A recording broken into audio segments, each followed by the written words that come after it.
GDP in Europe, in the EU, is an average 84%.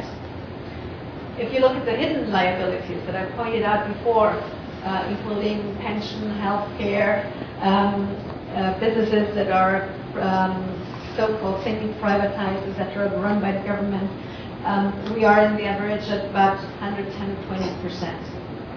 So you see, there is no go of being successful and competitive. So we have this combination of problems right now that we in Europe face.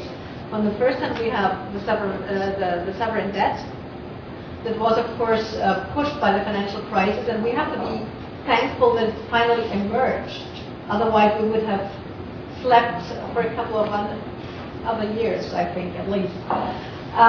So the sovereign debt crisis, and the second big problem that we have, that we face, and the same here in the United States, is the level of interest rates and the easy money that is being printed. And here the Austrian school has also a very, very strong voice, and many Austrian representatives have made it clear that things like a gold standard or competing currencies are better for societies and for countries.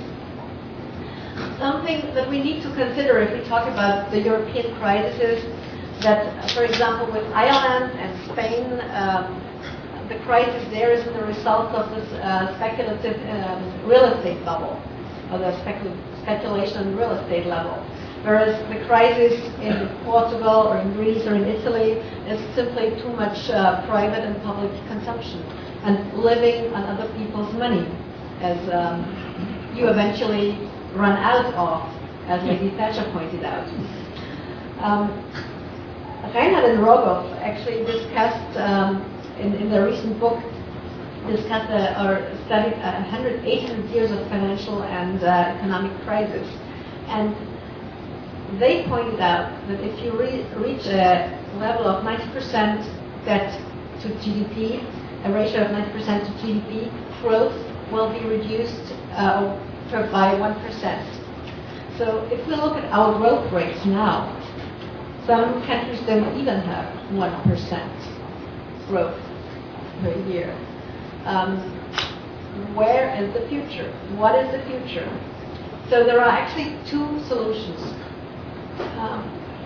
We really believe in what the Austrians said and go ahead, take the hard cure and go the hard way, because it really hurts.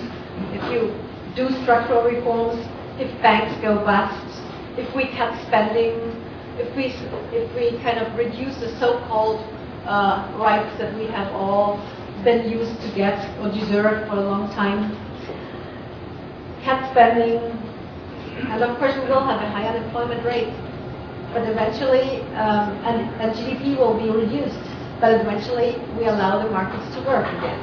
And it takes a while, but it will recover. And countries have shown that it works. And the other thing that we are currently doing is the muddling through process. Japan has been doing it for 30 years now, and Europe will do it, I think, until we hit the wall for quite some time. So the issue is, what will happen in Europe? Will they go the Austrian way, or will they stick the easy path in order to be re-elected again? And unfortunately, we will go this muddling through way, at least until we really hit the wall, until the problems are so deep that nothing will work, and until businesses will have left the country, and until the economy is completely down. So what will eventually emerge after we have had this big Brussels and will fall apart? And I think this is where freedom and also the Austrian school comes back into the system. We will have competing regions in Europe that will be able, with their own monies, even not necessarily. We could even stick to the euro, but regions that compete, that have various free trade zones, that provide incentives, that compete also for citizens, like the Swiss model, and this will be on a larger scale in the future of Europe. And we do promote this because we believe strongly that this is where the roots of the Austrians are. This is the roots of economic growth, of individual freedom and liberty, and of success for the entire society. After all, if we look, only a globalized, competitive world has brought so many people out of poverty, and we will be unable to grow if we do not adopt these concepts. So what do we do at the Austrian Center? We publish, we give political advice, but most importantly, we run conferences, we run the Free Market Roadshow, something that we are very proud of, and this is a very interesting and inspiring tour, not only throughout Europe. We go as far as Baku, Azerbaijan, we go to Turkey, we go to Ankara, Istanbul, and tour the entire Balkans. This year we stopped for the first time in Greece. And I have to tell you, this was the best events we had. We had from 4:30 in the afternoon until late after 10, a huge group, more than 500-600 students at the University of Thessaloniki, sitting with us throughout the entire 3 sessions, because we always divide this Free Market Roadshow in 3 sessions.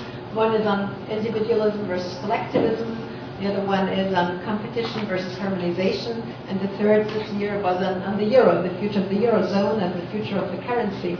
And those students were so eager to learn and to discuss. We always bring professors from the United States, from Europe, international people who not only provide a keynote, a very short keynote, but then we have people from the real world, from the practical world, business people, journalists, people who implement the ideas into their practical life. And this is something that is so intriguing for students, that they pick up the moment and get it and understand why liberty and freedom is so important to us and to the society. And the last thing that we do, well, we do many other things, but we have one little play thing. We have developed an app with a dictionary of economic terms. Explains economic terms in a very simple way for everyday life, for everybody, in 17 languages already. And you can jiggle around with the languages. You can go from Chinese, from Mandarin to Spanish, or from German to no, not Portuguese, not yet, but for example to Hindi or whatever. We have 17 languages. It's an app for all of Android, Google, and iPhones, Blackberries, etc. So and this is fun, and it's something. It's a process, a permanent process, because we keep getting new terms in, explaining them. Also, it's something that we do with Liberty Fund and with many other institutions to expand this, and again, it's something to engage people, to expand the network, and after all, innovation, private property, and of course the rule of law are those things that we need to defend in order to preserve freedom and to have a better, successful and peaceful society.